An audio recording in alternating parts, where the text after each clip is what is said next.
Assalamualaikum warahmatullahi wabarakatuh. Perkenalkan, nama saya Nurlinda dari kelas B, jurusan Pendidikan Jasmani Kesehatan dan Rekreasi, Fakultas Ilmu Keolahragaan Universitas Negeri Makassar, dengan NIM 200301500068. Pada video kali ini saya akan menjelaskan tentang perkembangan motorik pada anak usia dini. Perkembangan motorik pada anak usia dini.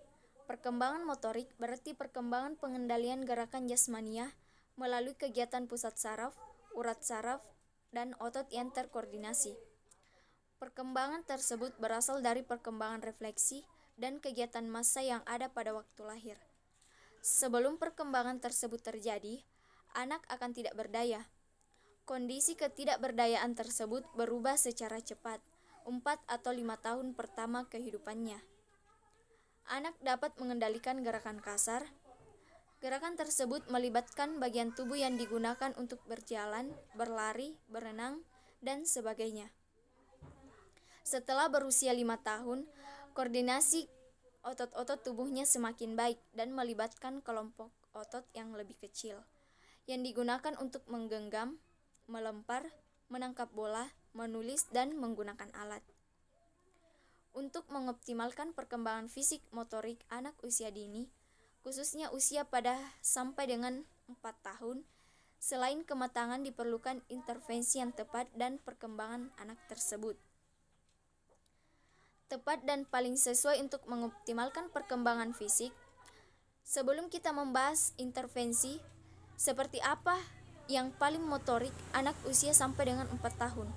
Mari kita bahas terlebih dahulu mengenai prinsip perkembangan fisik motorik anak usia sampai dengan 4 tahun. Cara umum mempelajari keterampilan motorik dan hal-hal penting dalam mempelajari keterampilan motorik. Salah satu kontroversi dari keseluruhan perkembangan seorang anak adalah perkembangan fisik, secara khusus yaitu mengenai tinggi badan, berat badan, dan pertumbuhan fisik lainnya, yang memang mudah diamati dan dievaluasi. Perbedaan karakteristik fisik pada tiap usia dan pada tiap tingkatan sangat perlu diketahui dan diantisipasi oleh pendidik, baik orang tua maupun guru. Pengetahuan tentang perbedaan pola dan tahapan perkembangan fisik akan sangat membantu para pendidik. Oleh karena itu, pendidik perlu mempertimbangkan proses pertumbuhan dan tahapan tiap anak guna membantu anak mengembangkan dirinya, sehingga pendidik dapat menyiapkan pengalaman yang sesuai untuk setiap anak. Meskipun pertumbuhan dan perkembangan fisik juga dipengaruhi oleh faktor keturunan, namun adalah sangat mungkin untuk mengembangkan seluruh besar pertumbuhan dan perkembangan fisiknya sesuai dengan kebutuhan masing-masing anak. Bagian A. Prinsip perkembangan fisik. Perkembangan fisik anak yang sering dibicarakan adalah pertumbuhan dan perkembangan anak secara normal bagi anak pada usia tertentu. Seperti telah dijelaskan pada kegiatan belajar 1 bahwa perubahan pertumbuhan tubuh anak berlangsung sangat cepat pada tahun pertama setelah kelahirannya. Sesungguhnya, apa yang terjadi pada tubuh anak dan faktor-faktor apa saja yang mempengaruhi perubahan tersebut. Berikut kita sampaikan prinsip-prinsip perkembangan fisik. Yang pertama, pertumbuhan mempunyai arah. Secara umum, perubahan tubuh berlangsung dari tubuh bagian atas ke tubuh bagian bawah atau membujur, dan menyamping atau dari tengah tubuh ke bagian luar tubuh. Yang kedua, pertumbuhan bergerak dari umum ke khusus. Prinsip ini menjelaskan bahwa pertumbuhan dan perkembangan fisik bergerak maju dari yang bersifat umum menuju yang ke khusus. Gerakan bayi berlangsung dari gerakan motorik kasar menuju ke gerakan yang motorik halus. Bagian 3, pertumbuhan terjadi secara beragam dan terpadu. Beragam di sini dimaksud bahwa pertumbuhan berhubungan dengan proses kesiapan dan kematangan yang terjadi dalam diri setiap individu, dan setiap individu berkembang sesuai dengan diri sendiri. Tidak sama antara anak yang satu dengan anak yang lainnya. Selain itu, setiap bagian tubuh memiliki tempo dan kecepatan serta irama pertumbuhan masing-masing. Sedangkan terpadu maksudnya bahwa setiap satu kemampuan atau keterampilan yang dicapai anak tidak hanya ditentukan oleh satu organ tubuh saja, melainkan melibatkan banyak organ dan otot-otot tubuh. Setiap organ atau otot yang terlibat mempunyai kontribusi, saling mempengaruhi dan saling tergantung, serta terkait antara satu dengan lainnya. Demikian juga pertumbuhan seorang anak tidak hanya ditentukan oleh anak itu sendiri, namun juga dipengaruhi oleh faktor-faktor lain di luar tubuh anak itu sendiri. Yang keempat, pertumbuhan berlangsung secara bervariasi. Kecepatan pertumbuhan setiap anak berbeda dan perbedaan ini dapat dilihat dari dua cara, yaitu setiap kecepatan pertumbuhan antara satu anak berbeda dengan anak lainnya, dan dalam diri seorang anak terdapat pula perbedaan kecepatan dan pertumbuhan masing-masing organ tubuh. Bagian kelima, pertumbuhan memiliki kecenderungan optimal. Setiap individu akan berusaha untuk mencapai pertumbuhan dan perkembangan secara optimal. Dan setiap organ tubuh akan tumbuh dan berkembang ke arah yang optimal pula. Anak akan berusaha pula untuk berkembang ke arah yang sesuai dengan tingkat usia dan tingkat kemampuannya, atau normal. Yang keenam, pertumbuhan berlangsung dalam urutan yang teratur. Pertumbuhan terjadi secara urut dan teratur dengan arah yang relatif dapat diprediksi atau diramalkan. Pola urutan dalam pertumbuhan dapat ditunjukkan atau terjadi pada hampir semua keterampilan fisik. Urutan pertumbuhan juga merupakan suatu proses perkembangan yang bersifat alamiah. Walaupun demikian, dalam beberapa perkembangan atau kemampuan menunjukkan bahwa faktor lingkungan anak, faktor keturunan dan kematangan menjadi dasar dalam perkembangan tertentu. Pertumbuhan mengandung bahaya yang potensial. Ini bagian ketujuh. Meskipun pola perkembangan bergerak normal, namun kadangkala pada setiap usia terdapat bahaya pada beberapa bidang perkembangan yang mengganggu pola yang normal ini.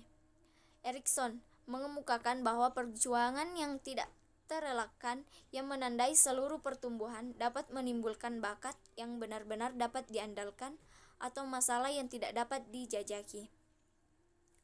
Beberapa bahaya dari lingkungan sekitar anak, namun ada pula yang berasal dari dalam diri sendiri. Bahaya ini dapat mempengaruhi penyesuaian baik fisik, psikologis maupun sosial yang dilakukan anak. Akibatnya dapat mengubah pola perkembangan sehingga akan dihasilkan satu daerah yang mendatar yang tidak menghasilkan satu kemajuan atau menyebabkan kemunduran ke tahap yang lebih rendah. Bila hal ini terjadi, maka anak akan menghadapi masalah penyesuaian yang dapat disebut penyesuaian yang buruk atau tidak matang. Bagian ke-8, pertumbuhan mengalami periode kritis. Pertumbuhan seorang anak pada saat-saat tertentu merupakan periode yang kritis untuk perkembangan tertentu. Periode kritis adalah waktu ketika suatu perkembangan atau kemampuan atau keterampilan sangat baik untuk berkembang. Periode ini sering pula disebut dengan masa peka. Perbedaan individual menjadi sangat penting sehingga seorang pendidik sebaiknya menghindari untuk menentukan harapan atau target secara kaku untuk kemunculan suatu kemampuan fisik atau pertumbuhan tubuh anak. Pertumbuhan setiap anak berbeda. Perbedaan tersebut terletak pada bangun tubuh, ukuran dan bentuk tubuh, warna rambut, warna mata, warna kulit, kemampuan fisik, dan pada tingkat kematangan fisiknya. Gen sangat menentukan perbedaan ukuran tubuh, bangun tubuh, karakteristik wajah, warna rambut, dan sebagainya. Bagaimanapun faktor keturunan menentukan hanya potensi dari perkembangan seorang anak.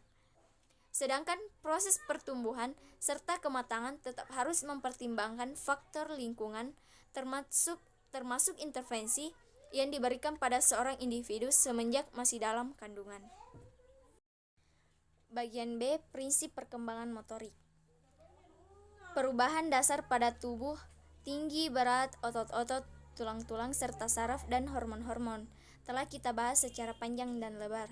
Semua perubahan tersebut dioperasikan atau dijalankan secara bersamaan untuk mempengaruhi bagaimana bayi, anak usia 3-4 tahun dan anak-anak muda mampu menggunakan tubuh mereka. Proses ini berhubungan dengan perkembangan motorik. Bagi pendidik, orang tua, dan guru, perkembangan keterampilan motorik anak menawarkan saat-saat yang benar-benar menakjubkan, seperti menyaksikan bayi pertama kali melangkah kaki dengan terhuyung-huyung, atau ketika anak usia 3 tahun belajar menangkap bola. Semua anak membutuhkan aktivitas fisik untuk melatih pertumbuhan otot-otot mereka. Seorang anak akan dapat mengendarai sepeda hanya jika mereka telah dapat menjaga keseimbangan tubuhnya dan mengendalikan kaki serta tangan dan anggota tubuh lainnya. Oleh karenanya, kita akan merinci perkembangan motorik ini menjadi 2 bagian, yaitu perkembangan motorik kasar dan kontrol otot-otot kecil atau perkembangan motorik halus. Perkembangan motorik kasar meliputi penggunaan otot-otot kasar seperti tangan, kaki, dan badan. Perkembangan motorik halus meliputi penggunaan otot-otot kecil seperti jari-jari tangan. Kedua macam perkembangan ini memiliki pola yang dapat diprediksi dan diramalkan. Perkembangan motorik selama masa bayi mengalami kemajuan yang sangat cepat. Kemajuan anak usia 2 tahun dari kemampuan individu yang tidak terkoordinasi dalam menanggapi refleks untuk berjalan, pertama melangkah dan menjelajah keajaiban. Mary M. Shirley melakukan studi pada bayi untuk menunjukkan prediksi urutan perkembangan motorik kasar selama masa bayi. Hasilnya digambarkan pada tabel di samping.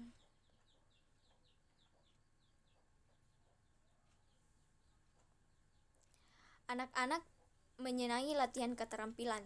Anak akan berdiri pada papan keseimbangan atau menendang bola, mencoba beberapa teknik berbeda sampai menemukan suatu pekerjaan yang benar.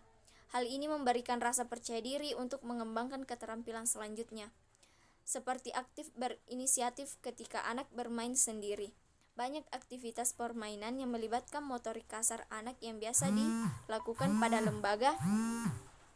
pada lembaga prasekolah. Di antaranya adalah bermain ayunan, memanjat, menggali terowongan di pasir, melempar dan menangkap bola, melompati tali, berjalan lambat pada papan keseimbangan, mengendarai roda 3, meluncur di perosotan, dan sebagainya.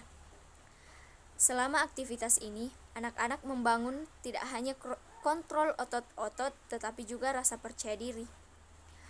Anak akan mencapainya jika dia dapat memainkan dengan tubuh mereka sendiri, atau mereka mampu menggunakan tubuh mereka secara bebas. Aktivitas fisik juga mempertinggi rasa ingin tahu. Aktivitas fisik menimbulkan keinginan alamiah anak-anak untuk mengamati benda-benda, menggenggamnya, merasakan dan membunyikannya bersama-sama, menggoyang-goyangkannya, menjatuhkannya, mengambil dan memasukkannya dalam keranjang. Oleh karenanya, semua alat dan kegiatan yang akan dilakukan anak harus disediakan atau difasilitasi dengan memenuhi unsur rasa aman, dan peralatan yang digunakan bersifat sederhana.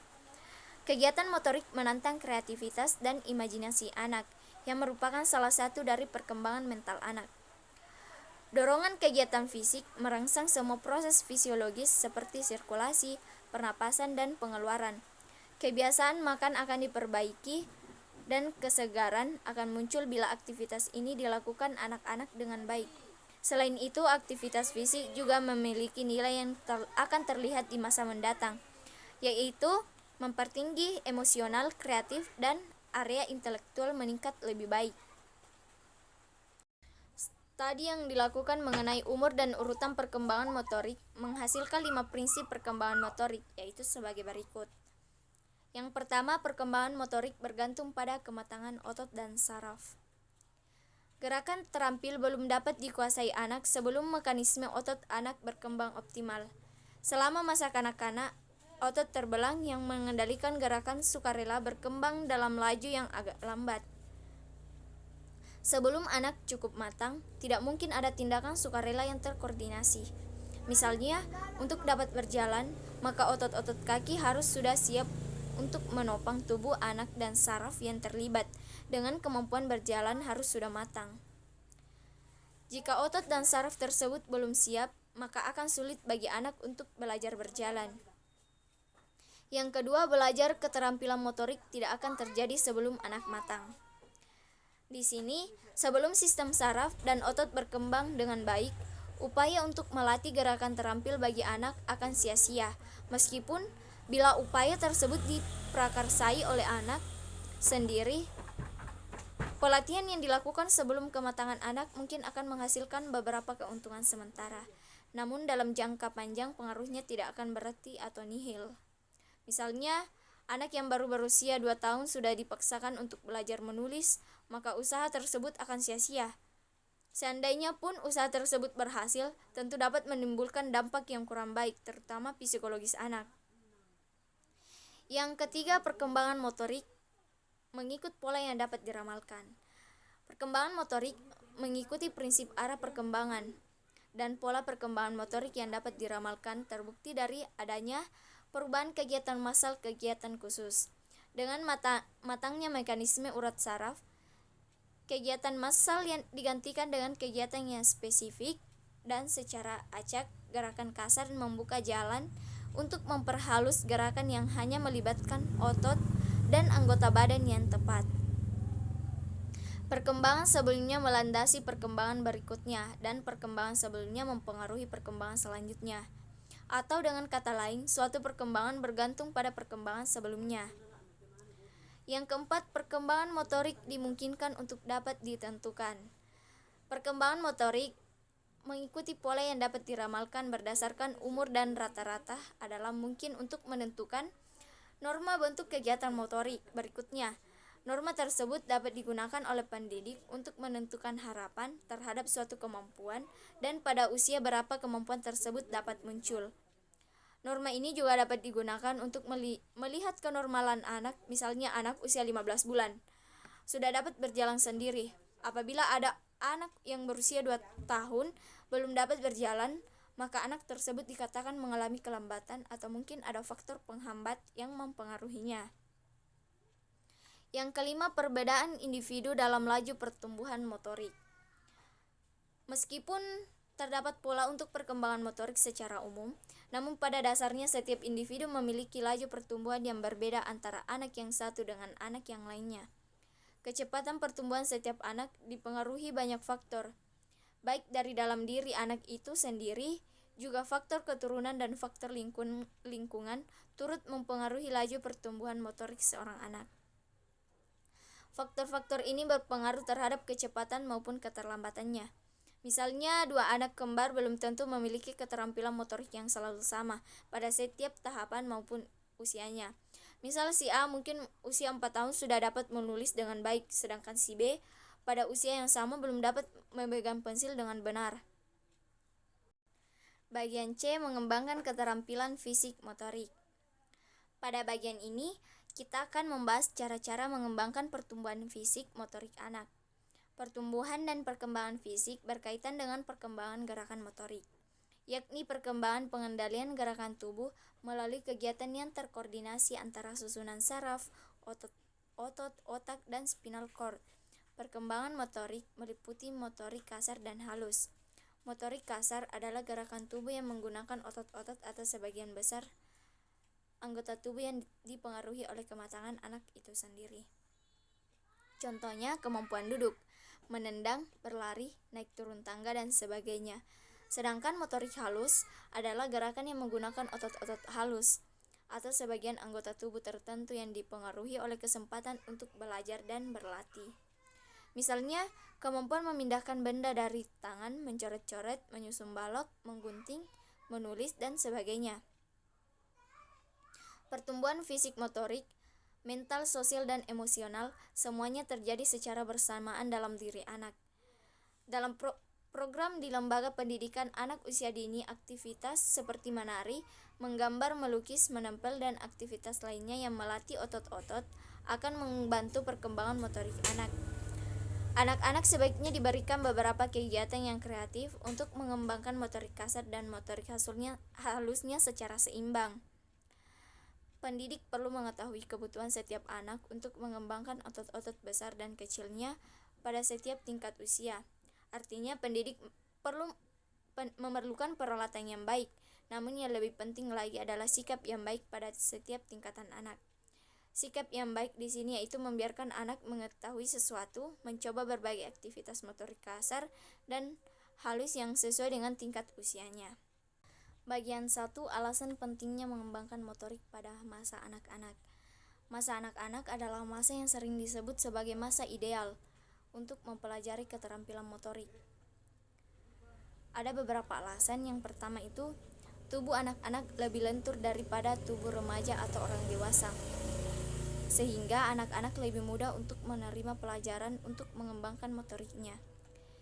Yang kedua, anak belum banyak memiliki keterampilan yang akan berbenturan dengan keterampilan yang baru dipelajarinya, maka bagi anak mempelajari keterampilan baru lebih mudah. Yang ketiga, secara keseluruhan anak lebih berani pada waktu kecil daripada ketika dia sudah besar. Oleh karenanya, mereka lebih berani mencoba sesuatu yang baru. Keberanian ini akan menimbulkan motivasi yang diperlukan anak untuk belajar. Anak-anak sangat menyenangi kegiatan yang bersifat pengulangan. Bagian 4. Yang ini bagian 4. Oleh karenanya, anak-anak akan bersedia mengulangi suatu pelajaran hingga otot-ototnya terlatih untuk melakukan secara efektif.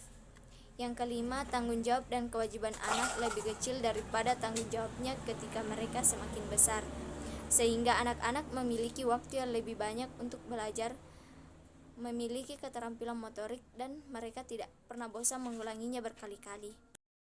Bagian kedua, hal penting dalam mempelajari keterampilan motorik. Keterampilan motorik tidak akan berkembang melalui kematangan saja, tetapi keterampilan ini harus dipelajari. Cara seorang anak mempelajari keterampilan motorik akan diuraikan pada bahasan ini.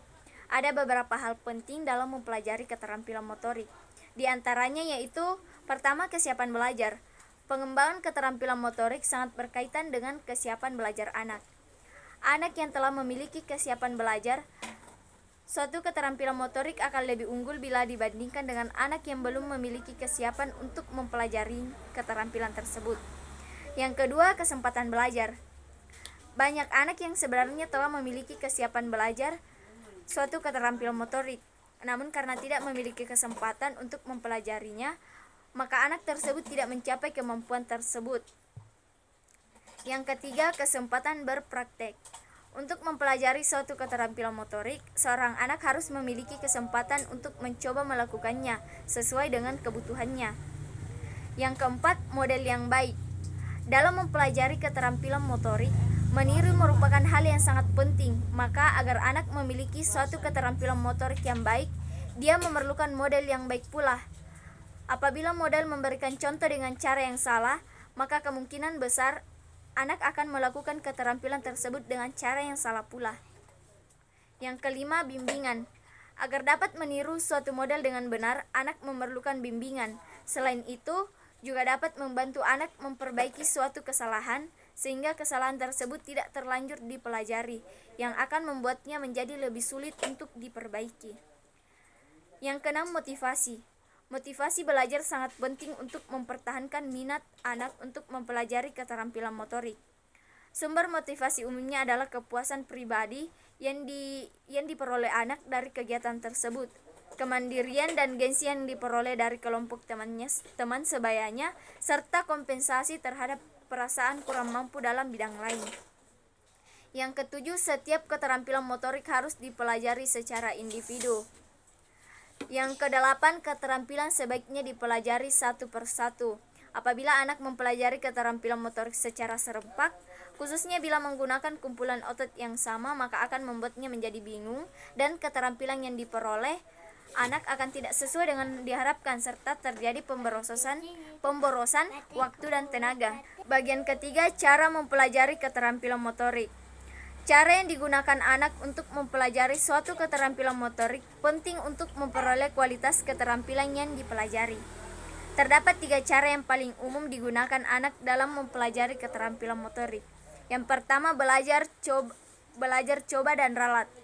Jika tidak ada model atau contoh tentang suatu keterampilan motorik, maka anak akan mempelajari dengan cara mencoba-coba beberapa kali hingga dia berhasil menguasai keterampilan tersebut secara benar. Yang kedua, meniru. Belajar dengan cara meniru atau mengamati orang tua atau anak lain yang lebih tua, lebih cepat daripada belajar dengan cara coba dan ralat. Tetapi belajar dengan cara ini dibatasi oleh kesalahan yang dilakukan oleh model. Yang ketiga, pelatihan. Belajar dengan supervisi atau bimbingan yang dikombinasi dengan meniru model akan menghasilkan keterampilan motorik yang baik. Bagian keempat, peningkatan dalam keterampilan motorik. Dalam tahap awal mempelajari keterampilan motorik, gerakan tubuh masih janggal dan tidak terkoordinasi dengan baik, serta anak masih banyak melakukan gerakan-gerakan yang tidak perlu. Pada saat berkembangnya keterampilan motorik, meningkat pula tingkat kecerdasan, akurasi, kekuatan, dan efisiensi gerakan. Peningkatan kecepatan yang paling besar terjadi pada masa anak-anak dan kemudian menurun pada saat anak menjelang usia puber. Bagian D, mendorong kesehatan anak. Menjadi sehat adalah lebih dari sekedar bebas dari penyakit. Kesehatan yang baik adalah kesehatan yang menetap. Hal ini termasuk kesehatan sosial emosional yang sebanding dengan ketegaran fisik. Anak-anak yang terpenuhi kebutuhan tidurnya, mendapat asupan gizi yang baik dan seimbang akan siap untuk belajar berbagai hal, dan anak-anak yang sehat adalah anak-anak yang kuat menghadapi berbagai tantangan. Bagian E, pertumbuhan dan perubahan fisik anak. Orang dewasa seringkali merasa sangat takjub melihat kecepatan pertumbuhan dan kemajuan perkembangan anak-anak. Mereka juga bangga apabila melihat anak mereka tumbuh dengan cepat. Seorang anak dinyatakan tumbuh karena perubahan dan pertambahan tinggi dan berat tubuh. Berbeda dengan perkembangan. Masih ingatkah Anda akan arti perkembangan? Jika pertumbuhan adalah keadaan atau hal yang tumbuh yang meliputi pertambahan tinggi dan berat tubuh, maka perkembangan adalah menjadi bertambah sempurna yang meliputi pribadi, pengetahuan, pikiran, dan kemampuan. Pada bagian ini, kita akan membahas tentang 10 hal yang meliputi pertumbuhan dan perubahan fisik anak. Yang pertama, pola perkembangan fisik. Dalam pertumbuhan dan perkembangan motorik, ada 3 prinsip, yaitu prinsip cephalocauda, yaitu kepala sampai ke tulang ekor. Yang kedua, prinsip prosimodistal, dari tengah tubuh menuju ke arah luar tubuh atau menyamping. Yang ketiga, prinsip arah perkembangan dari otot-otot besar ke otot-otot halus. Bagian kedua, variasi perkembangan fisik. Variasi perkembangan fisik meliputi variasi individual dan variasi kultural. Variasi individual, ketika kita melihat anak mempunyai ciri dan karakter yang berbeda dengan anak lainnya, maka kita akan memahami bahwa anak adalah individu. Variasi kultural, muncul berbagai macam suku yang mempengaruhi berbedanya budaya dan adat istiadat satu suku dengan suku lainnya. Bagian ketiga, perubahan tinggi dan berat. Ukuran tubuh dipengaruhi oleh beberapa kondisi, diantaranya adalah pengaruh keluarga, gizi, gangguan emosional, jenis kelamin, suku bangsa, kecerdasan, status sosial ekonomi, kesehatan, fungsi endokrin, pengaruh pralahir. Yang bagian keempat, perubahan proporsi tubuh. Sejak baru lahir, pertumbuhan kepala sudah 70% dari ukuran kepala orang dewasa, dan panjang tubuh serta keseluruhan sudah 1/4 dari panjang tubuh orang dewasa. Demikian pula dengan bagian lengan. Yang kelima, perubahan struktur dan sistem. Tidak semua bagian rangka tubuh dan mengeras dalam tingkat yang sama. Tengkorak dan tangan mengalami kematangan lebih dahulu, kemudian tulang lengan mengikuti dan berkembang sejak usia pertengahan sampai usia 10 tahun. Yang keenam, pertumbuhan motorik. Aktivitas seorang anak sudah dimulai jauh sebelum dia dapat melihat cahaya setiap hari dan tidak akan pernah berhenti. Yang ketujuh, urutan perkembangan motorik.